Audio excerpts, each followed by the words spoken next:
tu ne me déranges pas, mais j'ai un entretien d'évaluation d'un agent dans quelques minutes, hein, ça va démarrer. Mais non, je ne vais pas le licencier, tout de suite les grands mots. Je le connais à peine, je viens d'arriver. Bon écoute, tu m'excuses, là je regarde l'heure, ouais, il va arriver dans très peu de temps, d'accord? Ouais, on se rappelle, hein, on se rappelle plus tard. Ok? Au revoir. Ouais, j'ai pas envie de le faire cet entretien, mais bon. Allez, je m'y colle.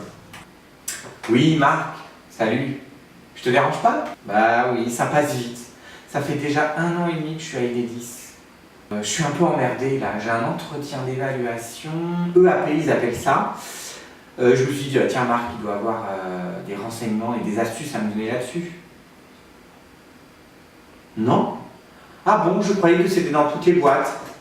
Oui, je sais, il doit y avoir des trucs là-dessus que je dois pouvoir trouver, mais vraiment, j'ai pas eu vraiment le temps avec tous les déplacements. Non, en fait c'est dans 1 heure. Ouais, je sais, c'est un peu au dernier moment, mais bon, on verra bien. Bah je te remercie. Salut. J'ai pas envie d'y aller.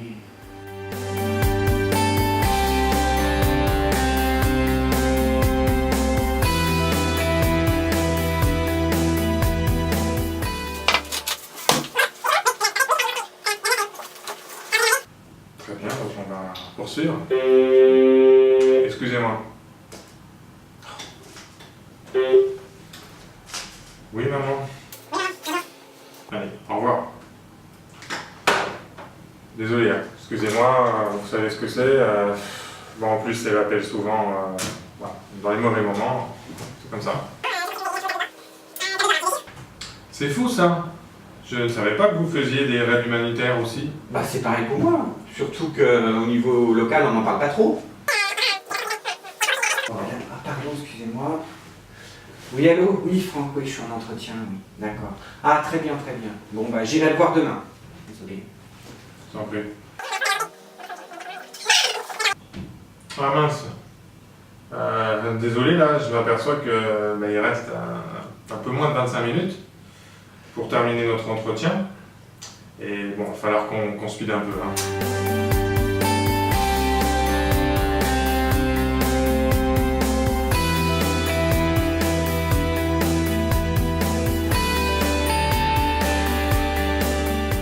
Bon, par contre, j'ai entendu dire qu'avec vos collègues, ça ne se passait pas toujours très bien. Oh, je parie que c'est encore Richard qui a fait sa pleureuse. Et peu importe de qui il s'agit, il en sort que vous avez trop tendance à vous emporter, et je pense que ça peut vous jouer des tours. Non, je ne m'emporte pas. J'explique juste à des collègues un peu stupides comment doivent planifier les rendez-vous.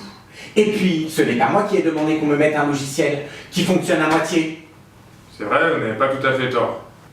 Ce que je vous demande, c'est d'être un peu plus sympa avec vos collègues. En attendant, si j'avais su si ça passerait comme ça, j'aurais refusé l'entretien.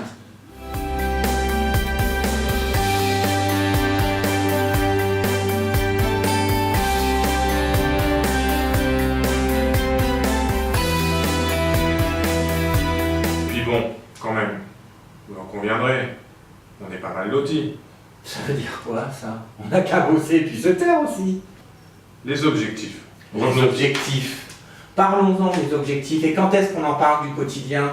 Car ça, c'est un truc qui me freine bien pour atteindre ces fameux objectifs. Oui, le quotidien, ça n'a rien à voir. Parlons des indicateurs, des objectifs. Parce que quand le système informatique plante toute la journée, que Martine part en congé maternité et que Frédéric est muté dans la foulée, ça n'engendre pas de difficultés pour le quotidien. Je vous l'accorde, on n'a pas été gâtés cette année.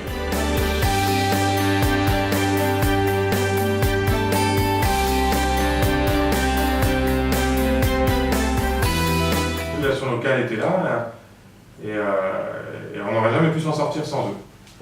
Bon, avec tout ça, on n'a pas vraiment eu le temps de parler de votre performance. Oui, surtout que je n'ai pas sorti les indicateurs du dernier trimestre. Dites, je pensais à une chose. Et si on continuait à la cantine? Je mange vers 13 h, ça vous convient? Oui, c'est une très bonne idée. Ça nous permettra d'avancer sans empiéter sur les prochains rendez-vous. Par contre, je mets toujours pas les indicateurs, à moins que ça vous gêne pas de faire les indicateurs de performance par téléphone. Ah non, au contraire. On trouvera bien le temps de signer tout ça d'ici la fin de l'année.